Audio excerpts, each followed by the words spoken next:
क्योंकि पुराने ज़माने में सिर्फ महावीर जी उड़ते थे, कुछ खास लोग उड़ता था, क्या कहता जय श्री राम उड़ गया। लेकिन आज तो सारे लोग उड़ता है, जिसके जेब में पैसा है वही उड़ जाता है, सही ना? Good morning, sit down please. Welcome. आज हम लोग सीखेंगे बेटा इंडेफिनिट प्रोनाउन।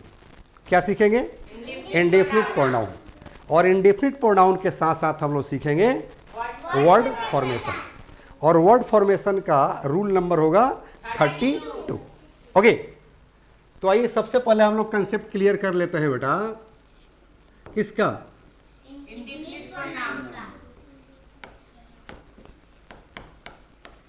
Indefinite pronoun. ठीक है, कोई दिक्कत? सबसे पहला कंसेप्ट आप लोग समझ लो बेटा कि इसमें दो शब्द है, पहला इन और दूसरा डेफिनिट। ठीक है, दो शब्द है ना, इन और प्लस डेफिनिट। ठीक है, तो डेफिनिट का मतलब होता है बेटा निश्चित। क्या होता है बेटा? निश्चित, श्योर, फिक्स। ठीक है ना? जैसे मान ले कि ये ड्रेस हो गया तुम्हारा, ये तुम्हारे नाम पर फिक्स हो गया। जमीन का रजिस्ट्री तुम्हारे नाम पर फिक्स हो गया। ये मकान है तो तुम्हारे नाम पर फिक्स हो गया, ये एची है तुम्हारे नाम पे फिक्स हो गया, तुम्हारे नाम पर फिक्स हो गया। अब दूसरा लोग इस मकान में रह तो सकता है, लेकिन है किसका? जिसके नाम से वो रजिस्टर्ड है।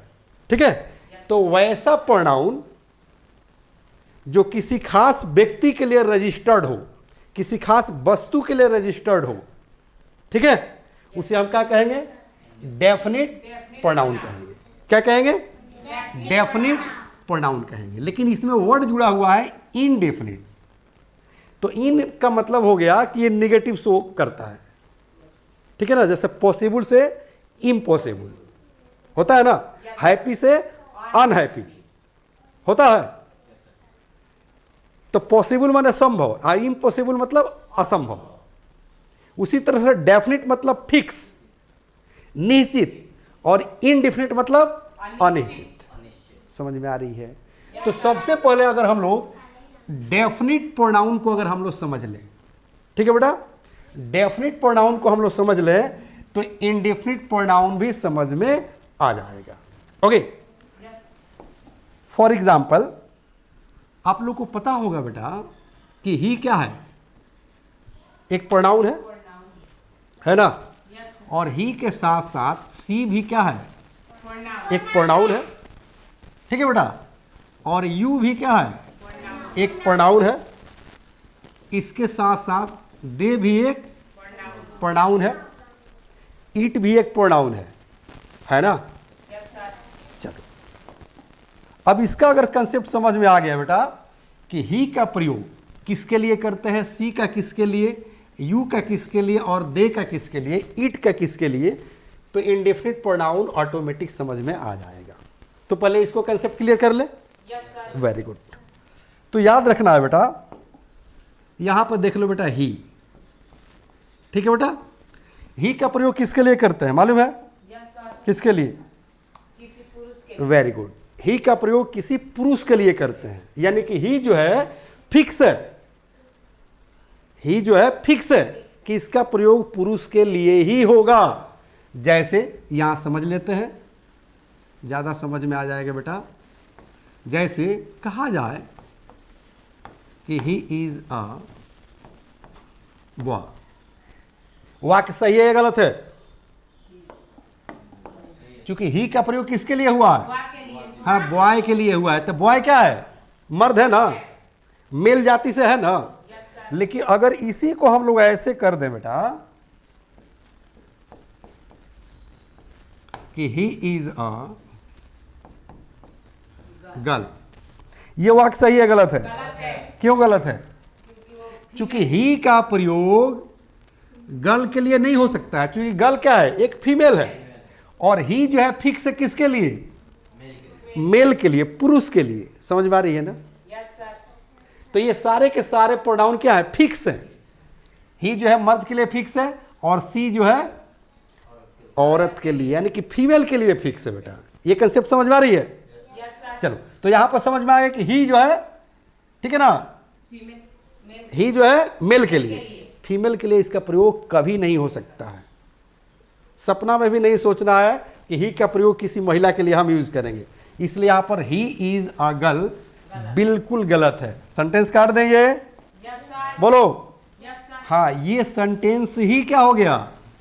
हाँ, ये सेंटेंस ही गलत हो गया, क्योंकि ही का प्रयोग किसी महिला के लिए नहीं हो सकता है, ही फिक्स है पुरुष के लिए। ठीक है बेटा। उसी तरह से आप सी पर ध्यान दो बेटा, ठीक है। सी किसके लिए यूज होता है? किसी फीमेल के लिए। हाँ, किसी फीमेल के लिए। सी जो है फिक्स है किसके लिए? किसी फीमेल के लिए, ठीक है। जैसे अगर कह दिया जाए कि सी इज आ गर्ल, सेंटेंस सही है गलत है? बिल्कुल सही है। लेकिन इसी को अगर हम ऐसे कर दे बेटा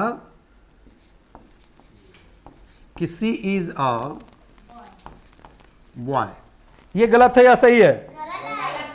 क्यों गलत है? क्योंकि सी का प्रयोग हम किसी लड़का के लिए नहीं कर सकते हैं, क्योंकि सी जो है फिक्स है किसके लिए? किसी फीमेल के लिए, किसी महिला के लिए। इसीलिए तो मैं बता रहा था कि वैसा प्रोनाउन जो किसी पार्टिकुलर व्यक्ति के लिए यूज होता हो, किसी वस्तु के लिए यूज होता हो, उसे हम डेफिनेट प्रोनाउन कहते हैं। बट वैसा प्रोनाउन जिसका कोई फिक्सेशन नहीं हो, किसी पार्टिकुलर व्यक्ति के लिए नहीं यूज होता हो, किसी पार्टिकुलर वस्तु के लिए नहीं यूज होता हो, किसी पार्टिकुलर जगह के लिए नहीं यूज होता हो, उसे हम कहेंगे इंडेफिनिट प्रोनाउन। अभी बताएंगे, घबराना नहीं है, क्योंकि ये कंसेप्ट तो पहले क्लियर कर लो, क्योंकि आप लोग किताबी भाषा तो पढ़ नहीं रहे। ठीक है ना। चलो, तो ये चीज समझ में आ गया। लेकिन ये सेंटेंस सही है गलत है? सी इज अ गर्ल, ये सही है गलत है? सही है। यानी कि सी इज अ गर्ल, ये 100% वाक्य सही है। लेकिन सी इज अ बॉय, ये जो है 100% सेंटेंस क्या है बेटा? गलत है। तो इसको हम काट दें, कोई दिक्कत? आगे बढ़े। चलो, तो हम लोग देख लिए क्या बेटा? ही देख लिए, सी देख लिए, यू पर आ जाइए। ठीक है बेटा, ध्यान देना है। यू जो है एक ऐसा प्रोनाउन है बेटा जो ये स्त्री और पुरुष, मेल और फीमेल दोनों के लिए यूज होता है। ठीक है, ये दोनों के लिए आता है, दोनों के लिए फिक्स है। जैसे एग्जाम्पल के तौर पर देख लो, हम कहेंगे बेटा कि ईवा अ बॉय, वाक्य सही है गलत है? सही है। सही है। और यहां कहे कि ईवा अ गर्ल, वाक्य सही है गलत है? सही है। सही है। क्यों सही है बेटा? क्योंकि यू जो है दोनों के लिए। हाँ, मेल और फीमेल दोनों के लिए यूज होता है। ठीक है, तो ये भी वाक्य सही है कि युवा अ बॉय और युवा अ गर्ल, दोनों वाक्य क्या है? सही है। कंसेप्ट क्लियर हो रहा है? उसी तरह से बेटा आता है दे। क्या आता है? दे। ठीक है, यहां पर समझ लेते हैं दे को। ठीक है बेटा, जैसे दे, ठीक है बेटा, तो दे जो है किसके लिए फिक्स है? दोनों के लिए। हाँ, मेल और फीमेल दोनों के लिए फिक्स है, यानी कि दोनों के लिए इसका यूज होता है। फॉर एग्जाम्पल, हाँ, जैसे कहेंगे बेटा कि दे आर बॉयज, ठीक है, दे आर गर्ल्स। ठीक है, अब बताओ तो कि दे आर बॉयज, वाक्य सही है गलत है? सही है, क्योंकि दे जो है बॉयज के लिए भी आता है, यानी कि मेल के लिए भी आता है और फीमेल के लिए भी आता है। तो दे आर गर्ल्स, यानी कि यहां पर दोनों सेंटेंस सही है। दे आर बॉयज भी सही है और दे आर गर्ल्स भी सही है, क्योंकि दे का प्रयोग मेल और फीमेल दोनों के लिए यूज होता है, दोनों के लिए फिक्स है। कंसेप्ट समझ में आ गया? यानी कि ही समझ गए, सी समझ गए, यू समझ गए, दे समझ गए। ठीक है ना। उसके बाद क्या आता है? आई और वी। क्या आता है? आई और वी।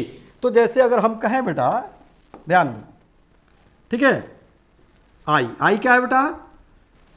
एक जो है प्रोनाउन है, प्रोनाउन है या नहीं? तो बेटा हम अगर ऐसे कहें कि आई एम ए बॉय, ठीक है, और यहां कहें आई एम अ गर्ल, वाक्य सही है गलत है? सही है। सही है, क्योंकि आई का प्रयोग मेल और फीमेल दोनों के लिए होता है, इसलिए दोनों सेंटेंस क्या है? सही है। यानी कि आई जो है दोनों के लिए यूज होता है। उसी तरह से बच गया क्या चीज? वी। क्या हो गया? वी। तो वी समझते हैं बेटा? इसको डिलीट कर दे बेटा समझाने के लिए। आप लोग को लेक्चर जो है पॉज कर करके देख लेना है, आप लोगों से भी मैं बात कर रहा हूं, ठीक है ना? लेक्चर को पॉज करके और जो है डायरी में नोट कर लेना है चैप्टर। ओके, यहां पर जो है आगे बढ़े बेटा। Yes sir. चलो, बच गया क्या बेटा? वी। वी। वी प्रोनाउन है या नहीं, ये पहले बताओ। प्रोनाउन। हाँ, वी क्या है बेटा? प्रोनाउन है, जिसका प्रयोग मेल और फीमेल दोनों के लिए होता है। तो हम कहें बेटा कि वी आर बॉयज, सेंटेंस सही है गलत है?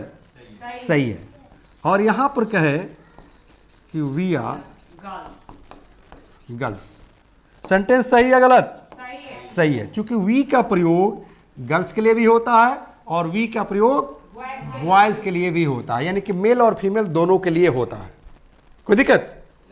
तो जैसे ये कंसेप्ट क्लियर हो गया बेटा कि प्रोनाउन जैसे कितने होते हैं? 7 होते हैं। जैसे देखो तो ही, सी, ठीक है ना, यू, दे, 4 हो गया।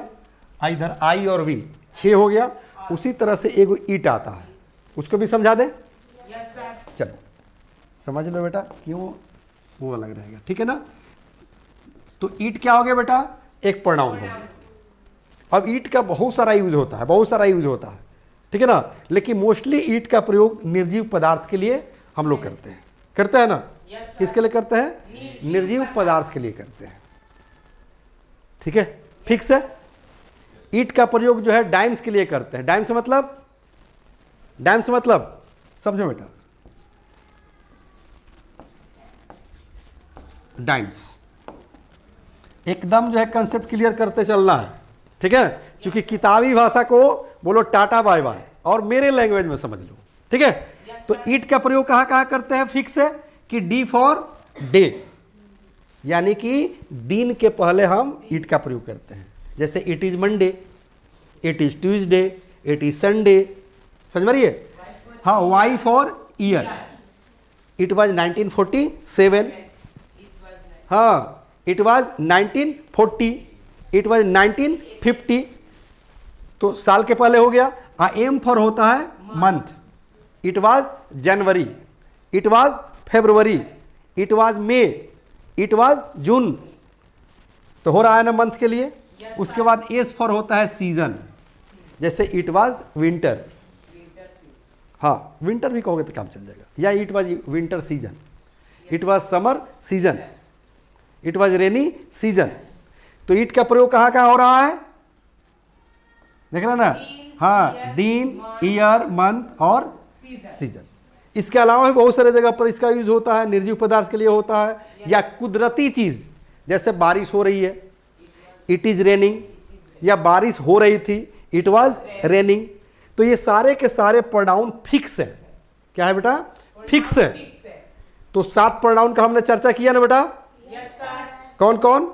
आई, वी, ही, सी, इट, दे और इट। कोई दिक्कत? तो ये सारे के सारे जो है बेटा डेफिनिट प्रोनाउन है। क्या है बेटा? डेफिनिट प्रोनाउन है।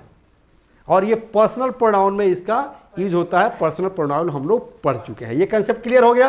Yes sir. चलो बेटा मैं इरेज कर रहा हूं ताकि आप लोग को अब हम इनडेफिनिट, हाँ इनडेफिनिट प्रोनाउन का कंसेप्ट आप लोग को मैं समझा सकूं। ठीक है बेटा? Yes sir. चलिए एक बार मैं यहां पर जो है नोट करना चाहूंगा कौन कौन से प्रोनाउन के बारे में मैंने चर्चा किया बेटा। हाँ नहीं, मैंने किया आई के बारे में, I, वी के बारे में, you, यू के बारे में, they, ही के बारे में, she, सी के बारे में, it, दे के बारे में और इट के बारे में, है ना। yes sir, देखिए तो 7 हो गया, 7 हुआ। yes sir, 1 2 3 4 5 6 7, ठीक है ना। तो ये सारे के सारे फिक्स थे कि नहीं कि इनका प्रयोग कहाँ करना है। अब आ जाओ बेटा इंडेफिनिट में। कहाँ आ जाओ बेटा? indefinite, हाँ, इंडेफिनिट प्रोनाउन, मतलब वैसा प्रोनाउन जो फिक्स ना हो, किसी पार्टिकुलर व्यक्ति के लिए यूज ना होता हो, किसी पार्टिकुलर जगह के लिए ना यूज होता हो, किसी पार्टिकुलर वस्तु के लिए ना यूज होता हो, बल्कि सबके लिए यूज होता हो। ठीक है, yes sir, उसे हम क्या कहेंगे? इंडेफिनिट प्रोनाउन कहेंगे। कोई दिक्कत? no sir, चलो अब इसमें कौन कौन आ सकते हैं तो ध्यान दो।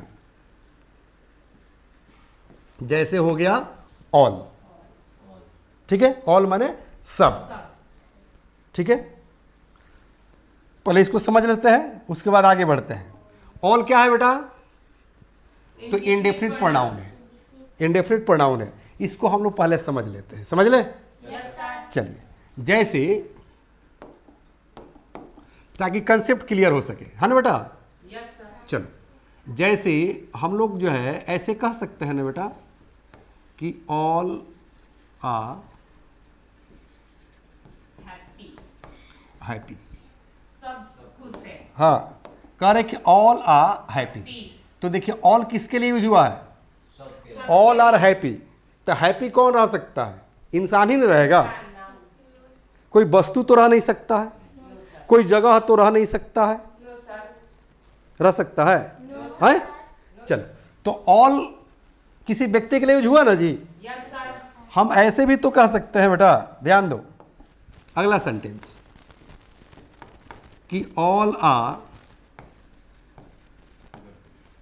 गोइंग, मतलब सब लोग जा रहे हैं, सब लोग जा रहे हैं। तो ऑल किसके लिए यूज है? सब लोग जा रहे हैं। अब इसमें लड़का लड़की औरत मर्द सब आ गया, मेल फीमेल सब आ गया कि ऑल आर गोइंग, सब लोग जा रहा है। समझ में आ रही है? yes sir, कोई दिक्कत? अगला सेंटेंस पर ध्यान दो बेटा। जैसे अगर कहा जाए बेटा कि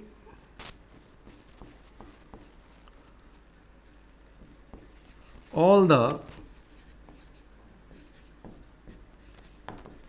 कंट्रीज, ठीक है ना। तो कंट्रीज हो गया, चूंकि ऑल लगा हुआ है तो all the countries are happy. ध्यान दो तो बेटा, मतलब तो ये ऑल किसके लिए प्रयोग होगा? कंट्रीज के लिए। तो कंट्री क्या है? हाँ, ऑल कंट्रीज आर हैप्पी का मतलब हुआ कि सब देश खुशहाल है, सब देश खुशहाल है, मतलब धन दौलत हर चीज भरा हुआ है। तो ऑल कंट्रीज आर हैप्पी। समझ में आ रही है? yes sir, या अगर ये नहीं समझ में आ रहा है तो अपने रहने दे, समझ में आया? yes sir, चलो, कि all the countries are happy, तो ऑल का प्रयोग कंट्रीज के लिए हुआ, yes sir, ठीक है। तो यहां पर ऑल क्या है? इंडेफिनिट प्रोनाउन है। छोटा सेंटेंस देखो तब ज्यादा समझ में आएगा आप लोगों को समझने के लिए। यहां देखो बेटा, जैसे कहेंगे ऑल आर न्यू बुक्स, और मेरे ख्याल से ज्यादा समझ में आएगा, ठीक है, क्योंकि कंसेप्ट समझना है ना। देख कर कि ऑल आर न्यू बुक्स, यहां ऑल का प्रयोग किसके लिए हुआ है? हाँ, बुक्स के लिए हुआ है। तो हम लोग को पहले से पता है ना कि नाउन के बदले आने वाले शब्द प्रोनाउन कहलाते हैं। तो बुक्स नाउन हो गया ना, और उसी के लिए तो यहाँ पर आया है क्या? ऑल। तो प्रोनाउन तो हुआ। तो अब देखो, तो ऑल जो है बुक के लिए आने लगा, ऑल जो है व्यक्ति के लिए भी आ रहा था, yes sir, आ रहा था ना। जैसे हम ये नहीं कह सकते कि ऑल आर बॉयज, जैसे यहाँ कह रहा है कि ऑल आर हैप्पी। चलिए अगला सेंटेंस ही बना देते हैं, ध्यान दो। जैसे हम ऐसे कह दे बेटा कि ऑल आर बॉयज, मतलब ऑल आर बॉयज मतलब सब लड़के हैं। और इसी को हम ऐसे कह दे बेटा कि ऑल आर गर्ल्स, हाँ, मतलब सब लड़कियां हैं। तो ऑल का प्रयोग लड़कों के लिए भी यूज हुआ, ऑल का प्रयोग लड़कियों के लिए भी यूज हुआ, माने मेल फीमेल दोनों के लिए यूज हुआ, और ऑल का प्रयोग यहाँ बुक्स के लिए भी आ रहा है। तो क्या ये डिफरेंट है? फिक्स है कि ऑल का प्रयोग हम कहाँ करेंगे? No, sir. लेकिन आई का प्रयोग फिक्स था, वी का प्रयोग फिक्स था, यू का फिक्स था, ही का, सी का, दे का, इट का, इसका प्रयोग फिक्स है। Yes. अब ये नहीं कहो कि I am book No, sir. कहेंगे, No, sir. I am house कहेंगे, No, sir. नहीं कह सकते हैं। ठीक है, अब जैसे कहेंगे, जैसे हम लोग कह सकते हैं कि ही इज ए हाउस, बोलो कहेंगे, बोलो तो कहेंगे सी इज ए हाउस कहेंगे, No, sir. नहीं कहेंगे ना। लेकिन इधर जो प्रोनाउन जो इंडिफिनिट प्रोनाउन होगा वो सबके लिए यूज होगा, मेल के लिए भी यूज होगा, फीमेल के लिए भी यूज होगा, वस्तु के लिए भी यूज होगा, जगह के लिए भी यूज होगा, मतलब सबके लिए यूज होगा। पार्टिकुलर जो है इसका कोई यूज नहीं है। हाँ, एक चीज है, इंडेफिनिट प्रोनाउन सिंगुलर भी होता है, प्लूरल भी होता है, और ठीक है ना, सिंगुलर भी होता है और प्लूरल भी होता है। समझ में आ रही है? सिंगुलर प्लूरल दोनों होता है, माने सिंगुलर में अलग फिक्स है और प्लूरल में अलग फिक्स है, जो हम लोग दूसरे क्लास में सीखेंगे। आज सिर्फ कंसेप्ट हम लोग क्लियर कर रहे हैं बेटा कि इंडेफिनिट, ठीक है ना, इंडेफिनिट प्रोनाउन किसे कहते हैं। तो इंडेफिनिट मतलब जो प्रोनाउन फिक्स ना हो। तो ये तो फिक्स नहीं ना है जी, सबके लिए यूज हो रहा है कि नहीं? हो रहा है। चलो, तो इसको आप डिलीट मार दे बेटा, समझ में आ जाए। आए बोलो नहीं, चलो ना, बहुत सारा मेरे पास ऑप्शन है बेटा। अब हम पढ़ाना सीख गए हैं बोर्ड पर, ठीक है। तो ऑल हमें अभी हम लोग समझ रहे थे, उसी तरह से हम लोग समझ लेते हैं बेटा बोथ। ठीक है, बोथ क्या है मालूम है? Yes, sir. हाँ, बोथ जो है इंडेफिनिट प्रोनाउन है। बोथ क्या है? इंडेफिनिट प्रोनाउन है, ठीक है ना। तो ये भी सबके लिए यूज होता है। कैसे? तो ध्यान दो, जैसे अगर हम कहें हाँ, both are husband and Right. Wife, ठीक है। तो बोथ का मतलब होता है दोनों, जैसे वहां ऑल माने होता है सब, तो यहां पर बोथ का मतलब होता है दोनों। तो कह रहे कि दोनों क्या है? तो हस्बैंड और वाइफ है, माने पति और पत्नी है। तो बोथ का प्रयोग किसके लिए यूज हुआ? मेल के लिए यूज हो रहा है, फीमेल के लिए मतलब ये हुआ कि मानव जाति के लिए हो रहा है, ठीक है, माने व्यक्ति के लिए हो रहा है। लेकिन अगर यहीं पर हम ऐसे कह दें बेटा कि बोथ आर न्यू बुक्स, मतलब बोथ आर न्यू बुक्स, तो बोथ का प्रयोग किसके लिए हुआ? बुक्स के लिए हुआ। तो देखिए, तो बोथ का प्रयोग यहां व्यक्ति के लिए भी हो रहा है और यहां पर वस्तु के लिए भी जो है बोथ का प्रयोग हो रहा है, हो रहा है, Yes, sir. है? तो व्यक्ति के लिए भी हो रहा है, वस्तु के लिए भी हो रहा है। अगर यही कह दिया जाए बेटा ऐसे कि बोथ आर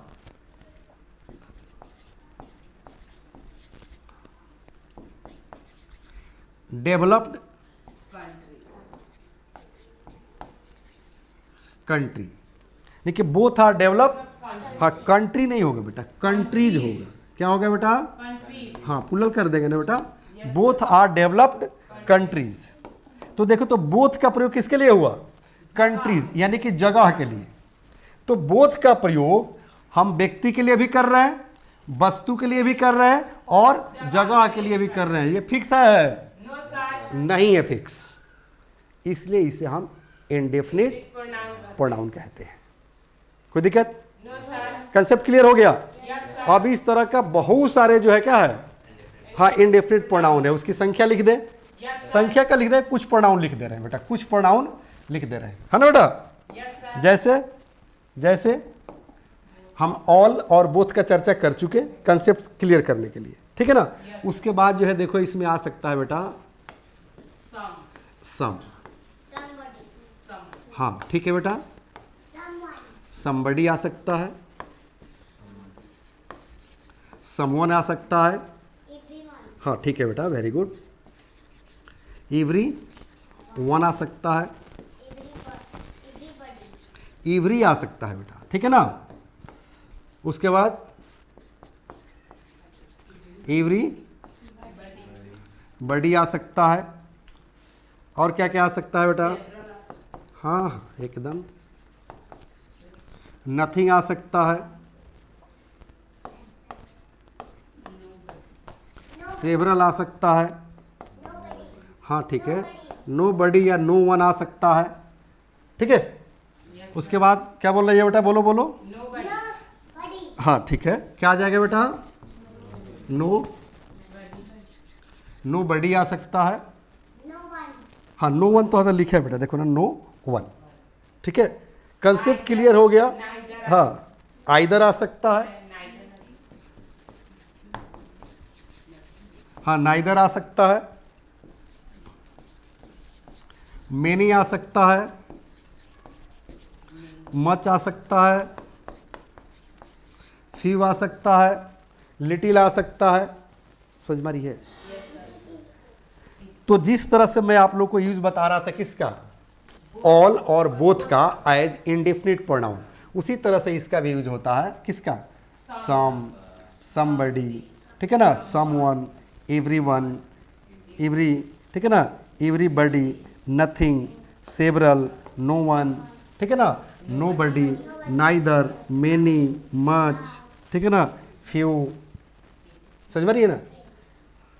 जैसे सम यहाँ लिखे हैं ना जी, जैसे हम कहें कि there are two types of people in our country, हमारे देश में दो तरह के लोग हैं, some are rich and some are poor. लिख दे क्या? yes sir, लिख दे, चलो ज़्यादा समझ में आएगा ना। जैसे हम कहेंगे बेटा ऐसे कि देयर आर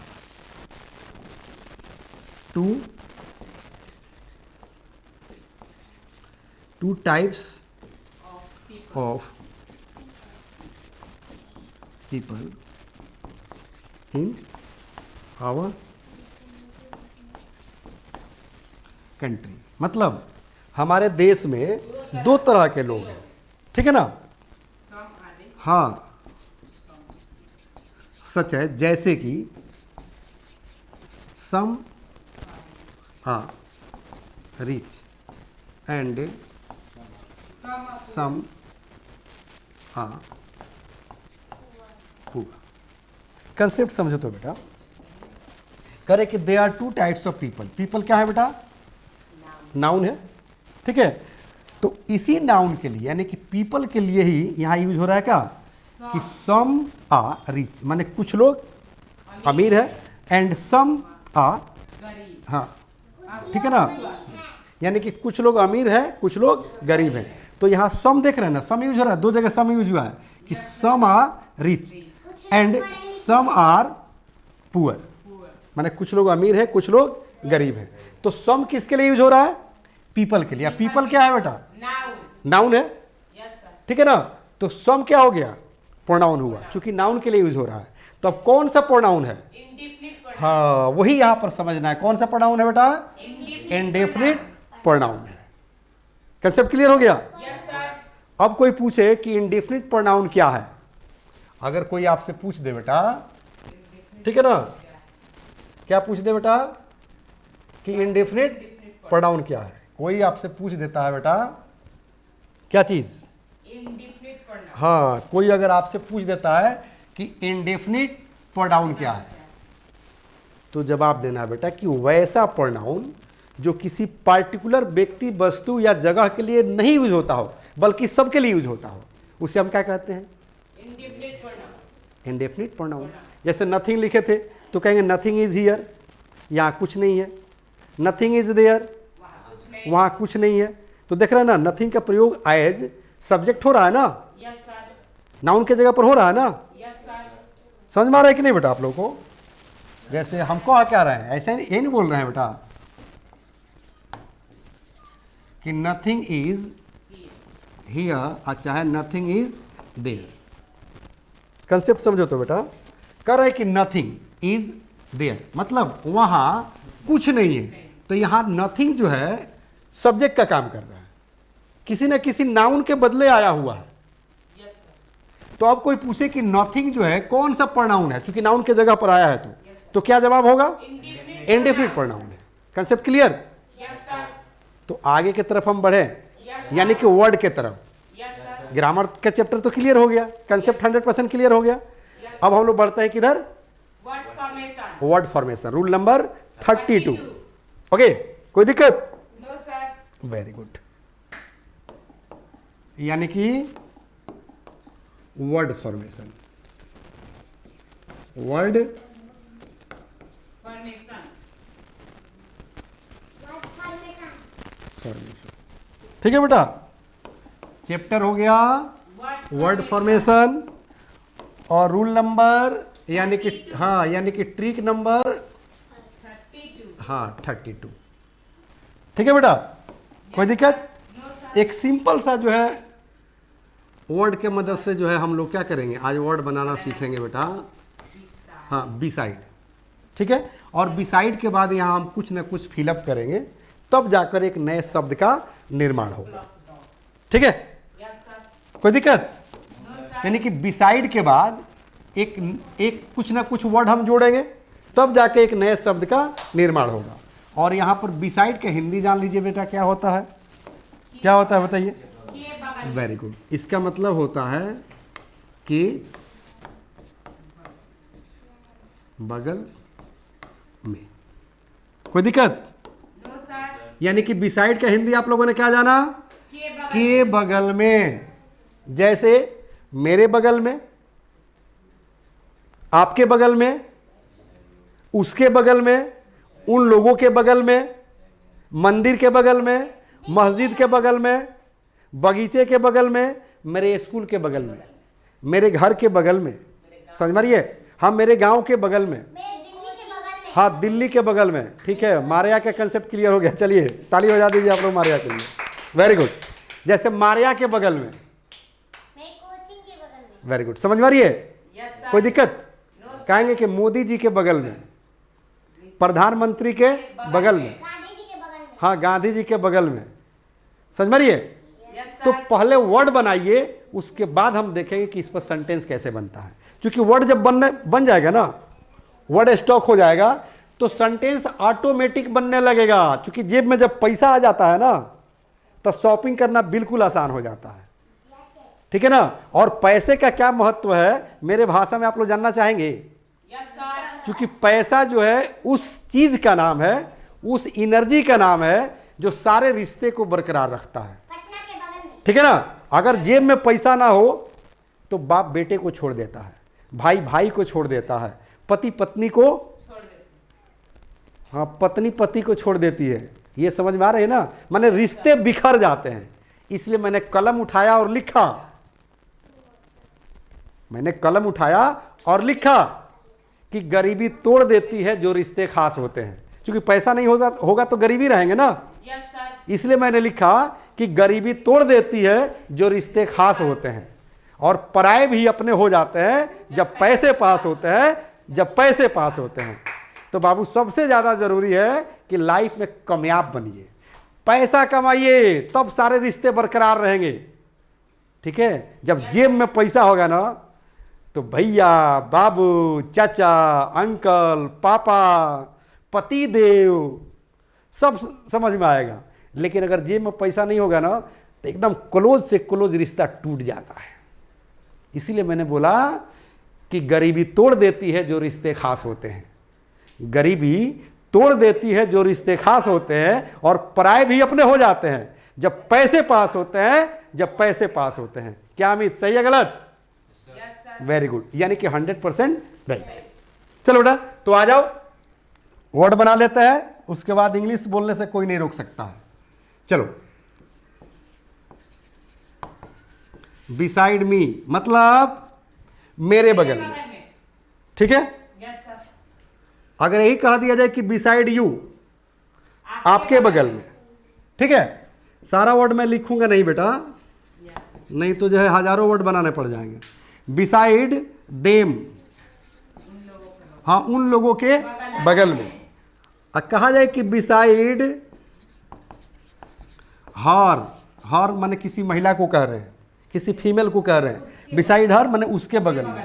और किसी जेंट्स को कहना होगा तो यहाँ कहेंगे हिम। क्या कहेंगे? हाँ उसके बगल हाँ, बिसाइड हिम मतलब उसके बगल में। सेंटेंस बड़ी मजेदार बनेगा। पहले वर्ड बनाना सीख लो बेटा, ठीक है ना। जैसे हम लोग हिंदी में नहीं कहते हैं कि आओ मेरे बगल में बैठ जाओ, जाओ मारिया के बगल में बैठ जाओ, जाओ मोदी जी के बगल में बैठ जाओ, बड़ी वोट दिया है भाजपा को, ठीक है ना। या ऐसे भी हम लोग बोलते हैं कि नीतीश जी मोदी जी के बगल में बैठे हुए थे, ठीक है। मारिया सारा अली के बगल में जाकर डांस कर रही थी, समझ में रही है। तो मारिया सारा अली के बगल में जाकर डांस कर रही थी तो कहेंगे ना कि मारिया वाज डांसिंग बिसाइड सारा अली खान। सेंटेंस बन रहा है ना जी। मोदी जी के बगल में बैठ जाओ तो सिट बिसाइड मोदी जी, समझ में रही है ना। बनेगा सेंटेंस बेटा, बड़ी लाजवाब लाजवाब सेंटेंस बनेगा, ठीक है। पहले जो है वर्ड बनाना सीख लो, ओके। कोई दिक्कत? बन रहा है ना। चलो जैसे कहा जाए बेटा, हो गया बेटा, उसमें हम बोल दिए हैं। जैसे कहेंगे बिसाइड माई फादर, हाँ मेरे पापा के बगल में, तो बिसाइड माई मदर भी हो सकता है, मेरे माता जी के बगल में, ठीक है। बिसाइड माई दादी, दादी समझते हैं ना, हाँ ग्रैंड मदर, हाँ दादाजी माने ग्रैंड फादर, तो कहेंगे beside my grand father, beside my grand mother, समझ में रही है ना। अपने से वर्ड बनाना है बेटा, वर्ड बनाना है, कंसेप्ट क्लियर हो गया तो okay.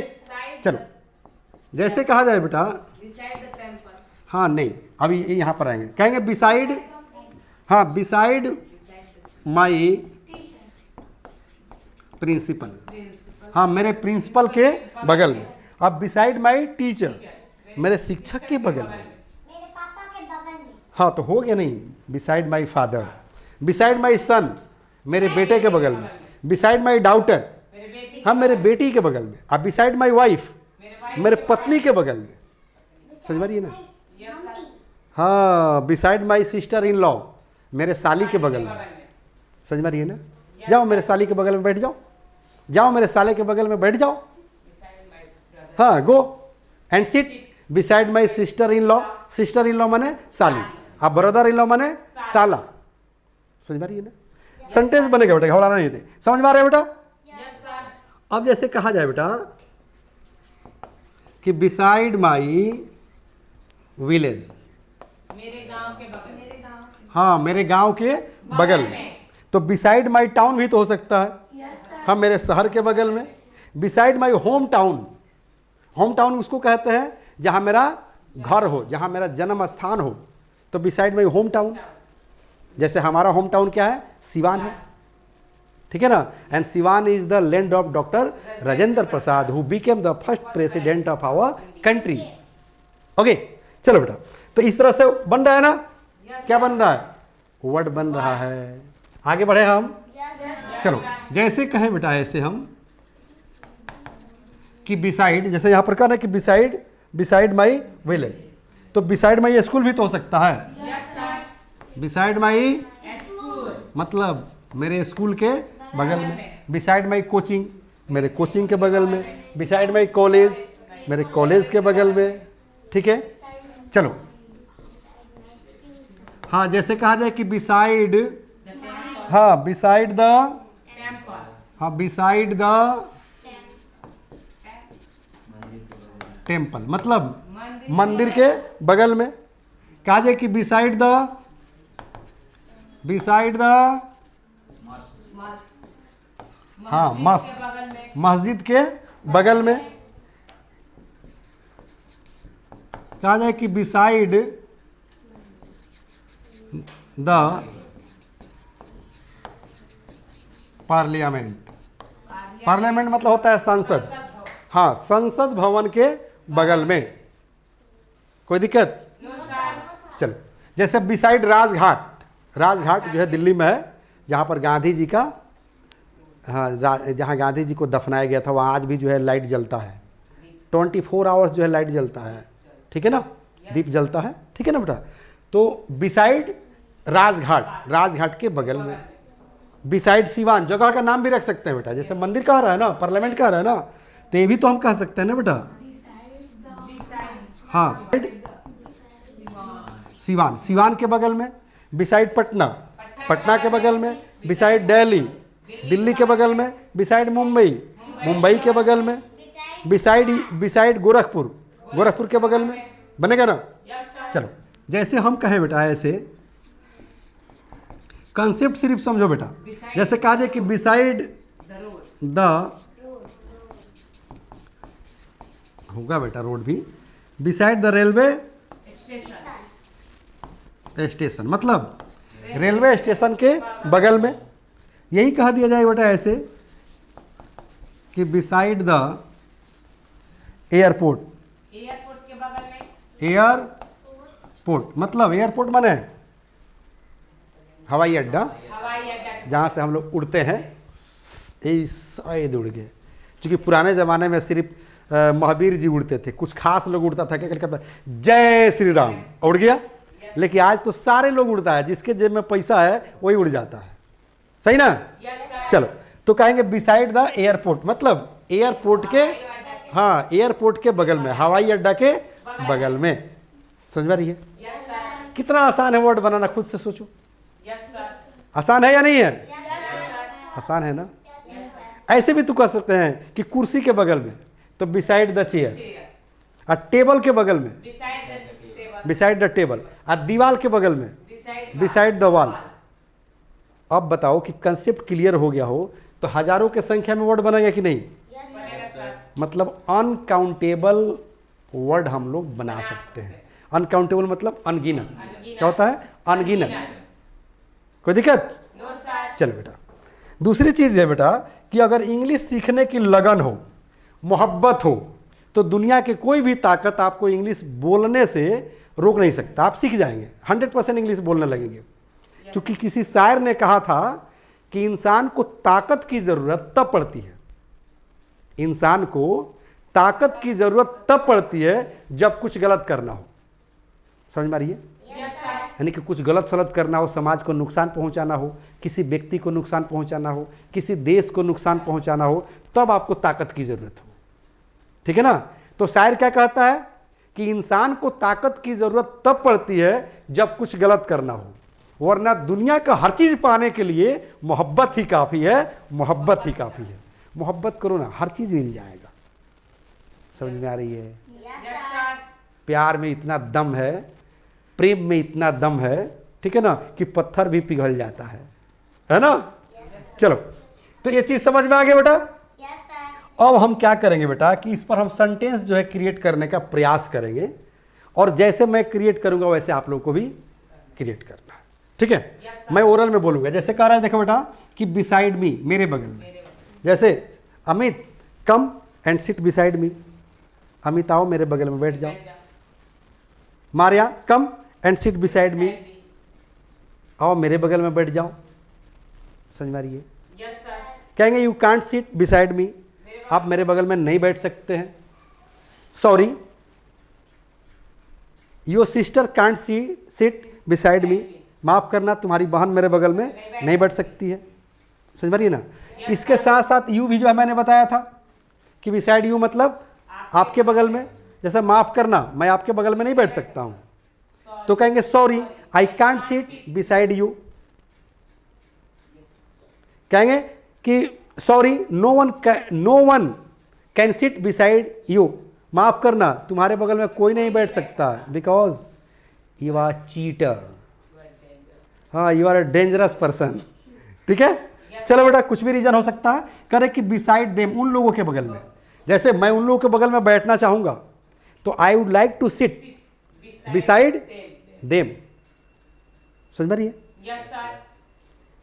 Can you sit beside them, क्या तुम उन लोग के बगल में बैठ सकती हो? कहेंगे sorry sir I can't sit beside them, मैं उन लोग के बगल में नहीं बैठ सकती है। सेंटेंस बन रहा है कि नहीं? चलो, अब जैसे कहा जाए कि बिसाइड हर, किसी महिला को कह रहा है, किसी लड़की को कह रहा है, तो कहेंगे can you sit beside her, क्या तुम उसके बगल में बैठ सकती हो? कहेंगे sorry I can't sit beside her. Because she is unknown to me, मतलब वो मेरे लिए अनजान है, अजनबी है। अजनबी के पास मैं कैसे बैठ सकता हूँ? राइट? Yes sir. बनेगा सेंटेंस कि नहीं? आप लोग भी समझते चलिए, क्योंकि जानिए कि सेंटेंस बनाना कितना आसान है, कितना इजी है, बशर्ते कि वर्ड मीनिंग की जानकारी आपके पास होनी चाहिए, वर्ड पर कमांड होनी चाहिए। इसलिए तो मैं नारा लगाता हूं कि शब्द के लिए रुके नहीं और भाषा के लिए झुके नहीं। जब वर्ड का स्टॉक हो जाएगा तो वर्ड के लिए रुकेंगे? No sir. किसी ना किसी तरह से जो है वर्ड जो है जुबान पर आ ही जाएगा, साइकिल के चैन की तरह खटखट खटखट खटखट खटखट आएगा और एकदम आप धड़धड़ धड़धड़ धड़धड़ धड़धड़ बोलेंगे, यानी कि धारा प्रवाह बोलेंगे, ठीक है ना, पानी की तरह बोलेंगे। ओके, और भाषा के लिए झुकेंगे ही नहीं। और देखो कह रहा है कि बिसाइड हिम, किसी मर्द को कह रहा है, कहेंगे कि can you sit beside him, बन रहा है सेंटेंस ना? Yes sir. देखो कह रहा है कि बिसाइड माय फादर, मेरे पापा के बगल में, कहेंगे don't sit beside my father, हाँ मेरे पापा के बगल में मत बैठो। Beside my हाँ, don't sit beside my mother because that is my seat, हाँ ना मरिया? beside my seat. हाँ, कहेंगे यू कांट सिट, तुम नहीं बैठ सकते हो beside my sister, beside my brother, beside my father, beside my mother, beside my wife. कहेंगे don't sit beside my wife, मेरे वाइफ के बगल में मत बैठो। सेंटेंस बन रहा है कि नहीं? Yes sir. चलिए, ऐसे जनरल भी सेंटेंस हम लोग बना सकते हैं। देखो कहीं भी इसका यूज हो सकता है। ये सलाई रिंच है, सलाई रिंच समझते हैं? सलाई रिंच देखिए, कोई भी जो है नोट बोल्ट खोल देता है। Yes sir. हाँ, उसका नंबरिंग नहीं होता है कि 11 नंबर का है, 12 नंबर का है, 14 नंबर का है, 20 नंबर का है। सलाई रिंच में उतनी क्षमता होती है कि सब नट बोल्ट को खोल देता है। सही है गलत? तो ये वर्ड जो है ना कहीं भी यूज सकते हो, सलाई रिंच हो गया। जैसे शी वॉज सिटिंग, वह बैठी हुई थी, बिसाइड माई फादर। फादर मेरे पापा के बगल में। मारिया वॉज सिटिंग, मारिया बैठी हुई थी, beside my father, beside my mother. Amit was sitting, मैंने अमित बैठा हुआ था, बिसाइड माई वाइफ, मेरे पत्नी के बगल में। Amit was sitting beside my sister in law, Amit मेरे साली के बगल में बैठा हुआ था। तो कहीं भी यूज हो सकता है ना? Yes sir. ओके, चलो उसके बाद क्या कह रहा है बेटा कि बिसाइड माई प्रिंसिपल, मतलब मेरे प्रिंसिपल के बगल में। Don't stand. हाँ, कहेंगे कि who was beside my principal, मेरे प्रिंसिपल के बगल में कौन है। या हु वाज सिटिंग, कौन बैठा हुआ था beside my principal. Who was sitting beside my teacher, who was sitting beside the SP, SP के बगल में कौन बैठा हुआ था। Who was sitting beside the DM, DM के बगल में कौन बैठा हुआ था। ये सारा वर्ड मैं क्रिएट नहीं किया हूं कि beside the SP, beside the DM, beside the CM, beside the president, beside the prime minister, beside the MP, beside the MLA. ये आपको खुद से समझ जाना है। मुखिया जी के बगल में कौन बैठा था, तो who was sitting beside the head man. SP के बगल में कौन बैठा था, who was sitting beside the SP. DM साहब के बगल में कौन बैठा था, who was sitting beside the DM. प्रधानमंत्री के बगल में कौन बैठा था, Who was sitting beside the prime minister. समझ में आ रही है? Concept clear? तो हजारों की संख्या में वर्ड बनने लगेंगे, ठीक है ना? Yes, sir. मुझे समझाने की आवश्यकता नहीं पड़ेगी। देखा करे कि बिसाइड माई विलेज, मेरे गांव के बगल में। हाँ, जैसे कहेंगे कि तुम्हारा गांव मेरे गांव के बगल में है, तो your village is beside my village. The village of doctor Rajendra Prasad, who was the first president of India, is beside my village. Rajendra Babu का गांव, जो भारत के राष्ट्रपति थे, ठीक है ना, वो मेरे गांव के बगल में। The village of Rajendra Babu is beside my village, माने राजेंद्र बाबू का गांव मेरे गांव के बगल में है। बन रहा है कि नहीं बन रहा है? Yes, sir. मेरे गांव के बगल में एक शहर है, तो there is a town beside my village. मेरे गांव के बगल में एक नदी है, there is a river beside my village. बन रहा है सेंटेंस कि नहीं? बन रहा है बेटा। चलो उसके बाद कह रहा है कि बिसाइड द स्कूल, स्कूल के बगल में, स्कूल के बगल में एक बगीचा है। There is a garden beside my school, beside my college. ठीक है, उसके बाद कह रहा है कि बिसाइड द टेम्पल, मतलब मस्जिद, सॉरी मंदिर के बगल में। टेम्पल मतलब क्या होता है बेटा? मंदिर, मंदिर के बगल में। अब जैसे कहें कि मंदिर के बगल में एक पोखरा है। जनरली देखिएगा कोई ऐसा मंदिर नहीं मिलेगा जिसके बगल में पोखरा ना हो, क्योंकि पोखरे में हम लोग जाकर ऐसे डुबकी लगाते हैं, ऐसे डुबकी लगाते हैं और तब जल ले जाकर शंकर भगवान को चढ़ाते हैं। समझ में आ रही है? चाहे आप बाबा धाम चले जाओ, अयोध्या चले जाओ, तो गंगा में जाकर डुबकी लगाते हैं और तब जो है जाकर हम जल चढ़ाते हैं। समझ में आ रही है? तो हर जो है मंदिर के बगल में एक पोखरा होता है, नदी होता है। तो कहेंगे there is a pond, pond माने पोखरा, there is a pond beside the temple. और नदी है तो कहेंगे देयर इज ए रिवर, हाँ बिसाइड द टेम्पल, यानी मंदिर के बगल में एक नदी है। समझ में रही है? या मंदिर के बगल में एक फूल का बगीचा है, तो there is a flower garden, there is a flower garden beside the temple. ठीक है, उसके बाद कह रहे कि बिसाइड द मस्क, मस्क मतलब होता है मस्जिद। मस्जिद के बगल में एक कुआं है, एकदम मोस्टली होता है, कोई ऐसा मस्जिद नहीं मिलेगा जिसके बगल में कुआं ना हो। तो कहेंगे there is a well, well माने होता है कुआं, there is a well beside the mosque. ठीक है बेटा? नहीं बेटा, पीछे तो हम लोग दूसरे दिन पढ़े थे, उसको बिहाइंड कहते हैं। क्या बोलते हैं? बिहाइंड, जो हम लोग पिछले क्लास में पढ़े हुए हैं। आज हम लोग बिसाइड पढ़ रहे हैं। चले, कोई दिक्कत? हाँ, यानी कि क्या मैंने बताया कि मस्जिद के बगल में एक कुआं है, तो there is a well beside the mosque. कोई दिक्कत? चलिए, उसके बाद कह रहे हैं कि बिसाइड द पार्लियामेंट, मतलब संसद भवन के बगल में, संसद भवन के बगल में एक फूल का बगीचा है। ठीक है, तो there is a flower garden beside the parliament. ठीक है, संसद भवन के बगल में बड़े बड़े मकान हैं, तो देयर आर लार्ज बिल्डिंग्स। हम लोग पढ़े थे ना कि सुंदर सुंदर लड़कियां, तेज तेज लड़के, खतरनाक खतरनाक लोग, बताए थे ना कि एडजेक्टिव के बाद पुल्लर लगा दो तो हाँ, तो 2 बार पढ़ने वाला अंग्रेजी हो जाएगा, हाँ 2 बार उच्चारण वाली अंग्रेजी तैयार हो जाएगा। जैसे ब्यूटीफुल गर्ल्स मतलब सुंदर सुंदर लड़कियां, और लार्ज हाउसेज बड़े बड़े मकान, डेंजरस पीपल खतरनाक खतरनाक लोग। तो वही तो मैं बोल रहा हूं ना कि संसद भवन के बगल में बड़े बड़े मकान हैं, तो देयर आर बिग हाउसेज या large houses beside the parliament. Sentence तैयार हो गया? चलो, उसके बाद कह रहे हैं कि बिसाइड सिवान, सिवान के बगल में, जैसे कहेंगे सिवान के बगल में एक नदी है, दहा नदी है ना, तो कहेंगे there is a river beside Siwan. Patna के बगल में गंगा नदी है, तो कहेंगे the Ganga river is beside Patna. The Patna नहीं बेटा, Patna, the Ganga river is beside Patna.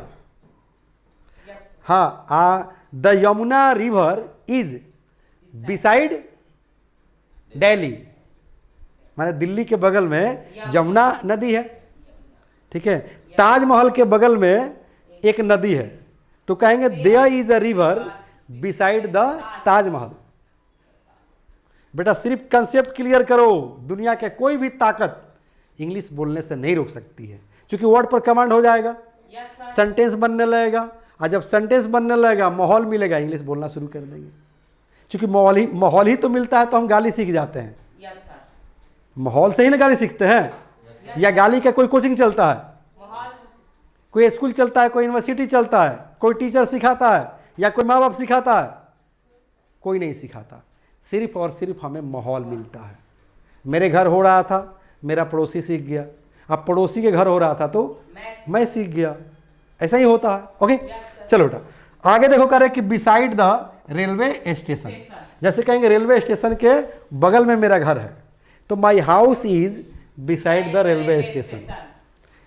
पूछ देगा कोई विच स्टेशन, कहेंगे सिवान रेलवे स्टेशन है या नहीं है? तो हम कह सकते हैं ना कि my house is beside the railway station of Siwan. Yeah, ठीक है, चलो उसके बाद क्या कर रहा है कि बिसाइड द एयरपोर्ट। एयरपोर्ट के बगल हाँ, एयरपोर्ट के बगल में। जैसे कहेंगे एयरपोर्ट के बगल में एक खेल का मैदान है जिसमें इंटरनेशनल क्रिकेट होता है। इंटरनेशनल क्रिकेट होता है। आप लखनऊ में जाएंगे ना तो लखनऊ में देखिएगा कि एयरपोर्ट के बगल में ही बहुत बड़ा स्टेडियम बना है जिसमें क्रिकेट, इंटरनेशनल क्रिकेट होता है। तो कहेंगे कि there is a playground, playground. Yes. ठीक है ना, बिसाइड द एयरपोर्ट, या there is international playground beside the airport. समझ में आ रही है? Yes sir. बन रहा है सेंटेंस कि नहीं? सर। बन रहा है ना। Yes sir. हम किसी को माना भी तो कर सकते हैं कि don't sit beside me, don't sit beside my father, don't sit beside Maria, don't sit beside mister Modi, don't sit beside mister Nitish Kumar, don't sit mister beside mister Lalu Yadav. चूंकि ये नाम है ना, ये क्या है बेटा? नाम है। चूंकि इसके पहले जो है, अभी हम क्या किए थे, इसके पहले हम लोग क्या किए थे, हाँ, नाम पर जो है हम लोग नहीं कोई वर्ड बनाए थे, है ना बेटा? जैसे ऐसे नहीं बोल सकते हैं हम लोग, हाँ, बिसाइड मिस्टर मोदी, मतलब मोदी जी के बगल में। अब बिसाइड योगी जी, अब यहाँ कर दे बिसाइड मिस्टर योगी, योगी जी के बगल में। अब बिसाइड मिस्टर राहुल गांधी, राहुल गांधी के बगल में। बिसाइड मिस्टर अमिताभ बच्चन, अमिताभ बच्चन के बगल में। बिसाइड मिस्टर लालू यादव, लालू यादव के बगल में। बन रहा है ना? Yes sir. कोई दिक्कत? No sir. अब सेंटेंस तो इस पर बना सकते हैं ना, जिसे हम उधर बना रहे थे। Yes sir. अभी तो बना रहे थे ना कि don't sit beside mister Modi, ठीक है। Sorry, I can't sit beside mister Modi, ठीक है। हाँ, हम आपको मना कर रहे हैं, मान लो कि हम आपको मना कर रहे हैं। ऐसे मान लो, जैसे हमने कहा कि मारिया, मारिया को मना कर रहे हैं, कहेंगे Maria you can't sit, you can't, हाँ, यू कांट सिट, मतलब मारिया तुम नहीं बैठ सकती हो, ठीक है ना। Beside mister Modi. हाँ, बिसाइड मिस्टर मोदी, यानी कि हाँ, मारिया तुम मोदी जी के बगल में नहीं बैठ सकती हो। बन सकता है ना? Yes sir. ठीक है। जैसे हम किसी को मना करने के लिए ऐसे करते हैं, डोंट का प्रयोग करते हैं। कैसे करते हैं बेटा? डोंट का प्रयोग करते हैं, ठीक है। तो हम ऐसे भी तो कर सकते हैं कि प्लीज डोंट सिट, मतलब कृपया मत बैठो। कहाँ पर? Beside mister Modi. हाँ, beside mister Amitabh Bachchan, beside mister Modi ji, beside mister Yogi ji, beside mister Lalu Prasad. Yes sir. समझ में आ रही है? Yes sir. तो कहेंगे please don't sit beside mister Yogi mister Lalu Prasad. Lalu Prasad. मतलब लालू प्रसाद के बगल में मत बैठो, ठीक है ना। या कृपया लालू प्रसाद के बगल में मत बैठो, ठीक है ना। Yes sir. सिंपल सेंटेंस में भी हम लोग इसको यूज कर सकते हैं। सड़क के बगल इज आर एम, ठीक है बेटा। Yes sir. इसके बाद जो है क्या करो, वर्ब का फॉर्म। बिफोर। हाँ, वी फॉर माने वर्ब का चौथा फॉर्म, ठीक है ना बेटा। और वाज वाज वेयर। वर पढ़ते हैं बेटा, वेयर नहीं, वाज वर। इसके बाद क्या हो जाएगा? वर्ब का चौथा फॉर्म, ठीक है ना बेटा। इस पर भी जो उसका यूज होगा, हम एक एक सेंटेंस मात्र बनाएंगे, ठीक है ना। Yes sir. जैसे देखो, कहा जाए कि he was sitting, he was sitting मतलब वह बैठा हुआ था, ठीक है ना। कहाँ पर बैठा था? हाँ, बिसाइड, मिस्टर मोदी। हाँ, beside mister Modi. My wife, हाँ, मेरे पत्नी के बगल में बैठा हुआ था। या बिसाइड माई, हाँ, सिस्टर इन गर्ल्स फ्रेंड, वह मेरे गर्लफ्रेंड के बगल में बैठा हुआ था, ठीक है ना। सो आई लॉस्ट माई टेम्पर, इसलिए मुझे गुस्सा आ गया, आ जाए 2-4 थप्पड़ लगाया, दोस्ती टूट गया, राइट। चलो, तो देख रहे हैं ना कि वाज के बाद V4 हो गया ना, वर्ब में आईएनजी लग गया, V4 तैयार हो गया, राइट। तो वाज पर बन रहा है ना, तो किसी पर जहाँ वाज वर्क का जरूरत पड़े उसके अनुसार इस पर हम बना सकते हैं, ठीक है ना। जैसे वे लोग मेरे बगल में बैठे हुए थे, तो कहेंगे दे वर सिटिंग बिसाइड मी। अच्छा, जैसे कहा जी कि मैं तुम्हारे बगल में बैठा हूँ, मैं तुम्हारे बगल में बैठा हूँ, तो I am sitting beside you. कैसे कहेंगे बेटा? I am sitting beside हाँ, I am sitting beside you. Mister Modi. You तो होगा ही, जान लो, Yes, sir. ठीक है बेटा। I am sitting beside mister Modi. देखिएगा, जब ऐसे ऐसे मोबाइल लिए हैं, ऐसे मोबाइल जेब में डाले हैं, किसी तरह से चुपकर से जाकर बैठे हुए हैं मोदी जी के बगल में, चाहे अमिताभ बच्चन के बगल में, क्योंकि बड़ी पर्सनालिटी है ना। Yes, आज जब फ़ोन आता है, चाहे एसपी ऑफिस में बैठे हुए, एसपी के बगल में बैठे हैं, डीएम के बगल में बैठे हुए हैं, आईजी के बगल में बैठे हैं, प्रधानमंत्री के बगल में बैठे हैं, मुख्यमंत्री के बगल में बैठे हैं, मतलब किसी महत्वपूर्ण personality, magnetic personality, perfume personality समझते हैं, वैसी पर्सनालिटी जिधर चले, अरे लोग सैल्यूट करें, लोग देखते रह जाए, उसको परफ्यूम पर्सनालिटी कहते हैं, मैग्नेटिक पर्सनालिटी कहते हैं। समझ में आ रही है? yes, sir. अरे समझ ना, तो उन लोग को बगल में बैठे ऐसे, वैसे मोबाइल जब फ़ोन आता है तो ऐसे धीरे से लोग निकालता है, देखिएगा ऐसे धीरे से निकालेगा, कहता हाँ मोदी जी के बगल में हम बैठे हुए हैं, रखो फ़ोन रखो, बाद में बात करना। हाँ, हम जो है एसपी साहब के बगल में बैठे हुए हैं, देखो ना टीवी चल रहा है, टीवी पर देख लो, हम एसपी साहब के बगल में बैठे हैं, हम डीएम साहब के बगल में बैठे हुए हैं, टीवी पर तो सब लाइव आ रहा है, देखो ना। Yes, sir. और धीरे से रख कर फ़ोन काट देता है। समझ में आ रही है? Yes, sir. तो मैं डीएम के बगल में बैठा हूँ, I am sitting beside the DM. मैं एसपी के बगल में बैठा हूँ, I am sitting beside SP. The SP. समझ में आ रही है? तो देखो बेटा, ये इसका यूज रहा। क्या रहा बेटा? इसका यूज। लास्ट इंफॉर्मेशन दे दूं कि जो मैं पढ़ा रहा हूँ बिसाइड का प्रयोग, ठीक है ना, ये मैं बुक से पढ़ा रहा हूँ, उस बुक से पढ़ा रहा हूँ जो मेरी अपनी लिखी हुई है। देखना चाहेंगे आप लोग? Yes, sir. Very good. देखो तो बेटा, Yes, sir. 84 है कि नहीं? पेज नंबर कौन है? 84। बिसाइड द डॉट डॉट, यही ना है? जैसे बिसाइड द रोड मतलब सड़क के बगल में। सेंटेंस तुम बना रही थी ना प्रियंका, कि सड़क के बगल में बहुत सारे पेड़ पौधे हैं, तो कहेंगे there are many trees beside the road. ठीक है, Yes, sir. सड़क के बगल में एक आम का पेड़ है, तो there is a mango tree beside the road. समझ में आ रही है? Yes, sir. चलो, उसके बाद कह रहे हैं कि बिसाइड द मस्क मतलब मस्जिद के बगल में, ठीक है ना। Beside the railway station, railway station के बगल में तो हम लोग बना रहे थे ना। Yes, sir. चलो देखो, कह रहा है ना कि सड़क के बगल में बहुत सारे पेड़ थे। इसका इंग्लिश देखो क्या होगा, मतलब इंग्लिश ट्रांसलेशन कि there are so many trees मतलब बहुत सारे पेड़ पौधे हैं। कह रहे कि बिसाइड द रोड सड़क के बगल में। कह रहे कि मस्जिद के बगल में एक कुआं है, ये हम लोग बना चुके हैं। Yes, sir. कह रहे कि मंदिर के बगल में एक पोखरा है, ये भी हम लोग सेंटेंस बना चुके हैं। मैं आप लोग को किताब में इसलिए दिखा रहा हूँ कि ये किताब नहीं है, बल्कि अंग्रेजी सिखाने का जादू है। ठीक है, और एक किताब नहीं है, बल्कि बहुत सारी किताबें हैं। ओके, देखना चाहेंगे आप लोग? Yes, sir. Very good. जैसे ये स्पोकन का किट है, इसमें 5 किताबें हैं। देख रहे हैं, धारा प्रवाह अंग्रेजी बोलना सीखे, ABBC spoken plus grammar kit, 5 books 0 to hero. पुस्तकें नहीं, अंग्रेजी सिखाने का जादू है। सचमुच में जादू है बेटा। इसमें 5 किताबें हैं, ऑर्डर राइट नाउ और एक कॉन्टेक्ट नंबर।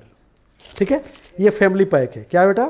फैमिली पैक, यानी कि आपके परिवार में जितने तरह के इंग्लिश की आवश्यकता है, सिर्फ लिटरेचर छोड़कर सबकी आवश्यकता की ये पूर्ति करती है। 5 किताब है, आपका अखबार पढ़ने तक की ये किताबें सिखाती है। जो बच्चे BPSC UPSC की प्रिपरेशन करते हैं ना, इसमें जो अखबार पढ़ने वाली किताब है 5 नंबर, वो बच्चे इसका यूज़ करते हैं। ओके, बहुत सारे मुखर्जी नगर में बच्चे हैं, करोल बाग में बच्चे हैं, राजेंद्र नगर में बच्चे हैं, पटना में बच्चे हैं, माने ऑल ओवर इंडिया में जहाँ जहाँ, इलाहाबाद में, लखनऊ में, हर जगह के बच्चे जो उस किताब को स्टडी करते हैं कैसे अखबार पढ़कर समझेंगे। Okay, Yes, sir. यही किताब नहीं, ये भी देख रहे हैं ना, ये भी मेरे ही लिखी हुई किताब है बेटा, ये भी किताब मेरे ही लिखी हुई है। इसलिए इंग्लिश को आसान कैसे बनाते हैं इसी पर तो मैं रिसर्च करता हूँ कि इंग्लिश को आसान कैसे बना दिया जाए। समझ में रही है ना? तो आसान इंग्लिश हो गया कि नहीं हो गया? Yes, sir. अब मैं आप लोगों से मिलूंगा कहाँ, ये बता दूँ? Very good. हाँ, क्या है बेटा? English plus by Sanjeev Shivani. ये मेरा प्लेटफॉर्म है। यूट्यूब पर जाना है, सब्सक्राइब कर लेना है, प्ले स्टोर पर जाकर English plus by Sanjeev Shivani को डाउनलोड कर लेना है। उसके बाद पूरे परिवार को इंग्लिश सिखाना है, क्योंकि नाम ही है कोर्स का फैमिली पैक इंग्लिश सीखे। और जो मैं किट दिखा रहा था वो भी फैमिली पैक, कोर्स भी फैमिली पैक, यानी कि ऑनलाइन पढ़ाई भी फैमिली पैक, पूरे फैमिली के लिए, और किताब भी पूरे फैमिली के लिए। तो कोई अब इंग्लिश बोलने से बचेगा? अब बच्चा बच्चा बोलेगा इंग्लिश, Yes, sir. ठीक है? नर्सरी एलकेजी यूकेजी के भी बच्चे बोलेंगे। क्या हमारे यहाँ? कौन सी क्लास है आपकी? UKG UKG. और आपका कौन सा क्लास है बेटा? माही 1। तो बताओ, जब 1 और एलकेजी यूकेजी के बच्चे जब इंग्लिश बोलते हैं तो बच्चा बच्चा नहीं बोलेगा, Yes, sir. अब सब लोग बोलेंगे। अब कोई शब्द के लिए रुकेगा नहीं और भाषा के लिए झुकेगा नहीं। और इन्हीं शब्दों के साथ बेटा आप लोगों से मैं विदा लेना चाहूँगा। Yes, sir. इजाज़त है? Yes, sir. Very good. जय हिंद, जय Bharat. The first step towards achieving your dreams is having the right coach. Get the best education with English Plus by Sanjeev Sivani and make your spoken English dreams come true. Download the app now.